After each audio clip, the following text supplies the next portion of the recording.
Hey everybody, Jason and John here, Everyday Crypto, sponsored by CryptoTaxShield.com. Going to sit down with my guy Jason here, my guru, my Sherpa, and we're going to do another episode today. Hopefully everybody's going to love it. Jason, thanks for sitting down with me again today. Appreciate it. John, thanks for having me. I appreciate it. Yeah. I've got a very specific question today. I want to ask you something very specific.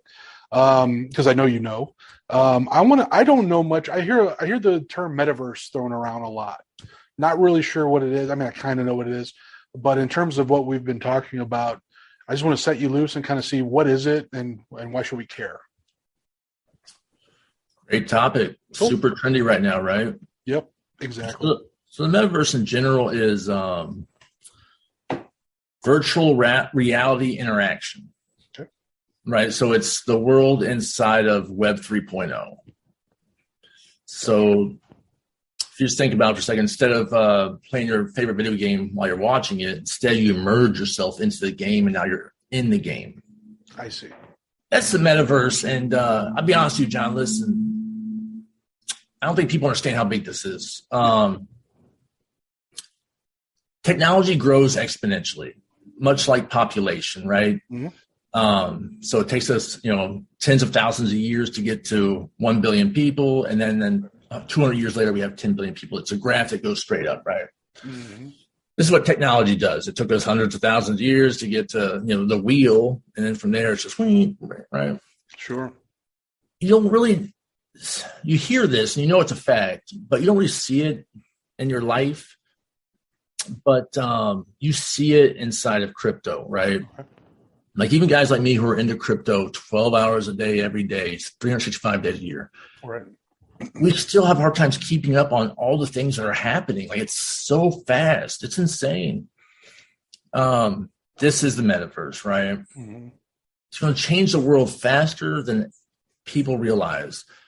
When I say crypto is going to eat the world, this is how it happens, right? NFTs, metaverse, Web 3.0. So just an example of how big the metaverse and how fast it's going to be. For sure. Morgan Stanley came out a few days ago and said that the metaverse will be worth $8 trillion very soon. Wow. $8 trillion. That's 2/3 of the market cap of gold. Wow. Okay. That's nuts, right? Yeah.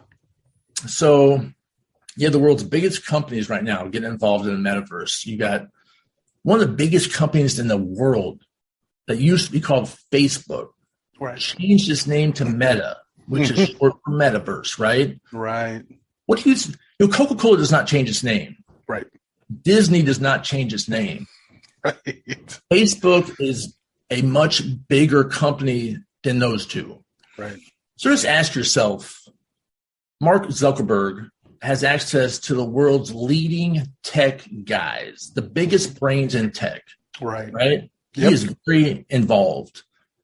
What do you think it took? What kind of information do you think he received, him and his board, in order to make the insane decision to change your name? Right. Right? Like, what do you think he heard? Right? Yeah, no, I mean, that's very telling, right? I mean, for that to happen, they know something that we don't yet, or maybe we sort of have a glimpse at, and it's gonna be huge. Yeah. Let me tell you something else. Like it's happening, right? A year from now, you're going to be like, oh my God, where this metaverse thing came from? It's everywhere. That's how it's going to be, right? So right now you got Saudi Arabia is building a $500 billion metaverse replica of its city. Right now, that's happening right now. Wow. You got the Brooklyn Nets, the NBA team. They're building out a metaverse experience where you can watch the game like you're literally sitting on the floor. Wow. It's nuts. I've actually seen this. Like the second I saw that, I wanted to be involved. Like that's amazing to me. Like imagine standing right behind Tom Brady in the metaverse as he's throwing that pass. Like that would be so insane, right? That's amazing. You got Disney. Disney's currently building out a metaverse of literally just what it is, Disney. So in the future, very near future, instead of driving 5 hours to Disneyland and spending all that money, right, you just put the headset on and go.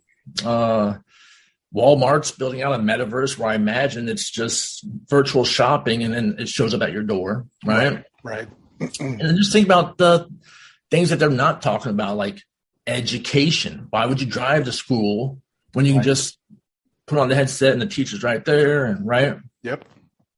This real estate. Oh yeah.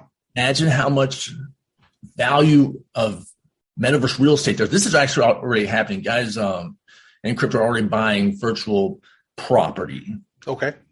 And for a boomer or maybe someone like me, even wrapping your head around this is kind of like, I don't know. It sounds a little far fetched, a little sci-fi, right? Sure. But if you think about it, we weren't born into the internet, John. Right. But my daughter was. Yep. She does not know a reality without the internet. That's interesting. Yeah, I didn't think about that. Yeah. Right. So let's see where this is going to go. Let me just paint a picture for you. Sure. Let's just say 20 years down the road, population has gotten way out of control, and wars are being fought over clean water, drinkable water. Right.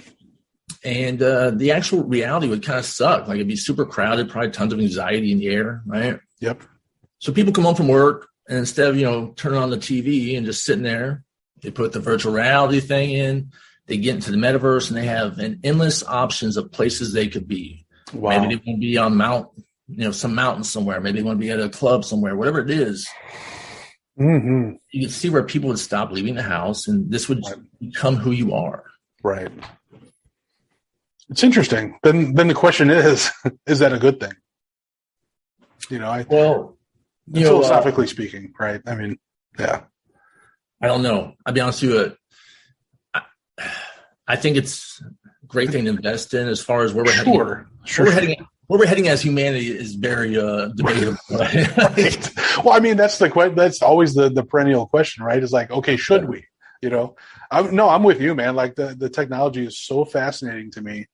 And then when you sort of loop in or marry to that financial opportunities to invest and get involved in any sort of project that has to do with that, it's exciting for sure.